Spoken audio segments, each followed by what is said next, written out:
जर मी सांगितलं की काही साधे दिसणारे दगड नसते तर आजची मुंबई अर्धी समुद्रात गेली असती. विश्वास बसतो का? कमेंटमध्ये नक्की सांगा. हे दगड नाहीत, यांना टेट्रापॉड्स म्हणतात. 4 पायांसारखी रचना असलेले कॉन्क्रीटचे प्रचंड स्ट्रक्चर जे समुद्र किनाऱ्यावर खास विज्ञान वापरून ठेवले जातात. आता प्रश्न, हे नेमकं करतात काय? समुद्राच्या लाटा जेव्हा किनाऱ्यावर आदळतात तेव्हा त्यांच्यात प्रचंड ऊर्जा असते. साधी भिंत किंवा दगड असेल तर ती ऊर्जा सरळ धडकते आणि किनारा हळूहळू खचू लागतो. पण टेट्रापॉड्सची रचना अशी असते की लाट त्यांना धडकली की तिची ऊर्जा तुकड्यात विभागली जाते. पाणी त्यांच्यामधून फिरतं आणि जोर कमी होतो, म्हणजेच किनाऱ्याचं संरक्षण.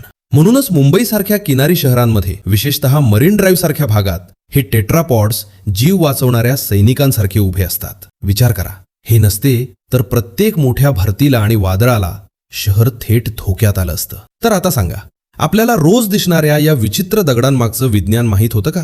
की आज पहिल्यांदाच कळलं?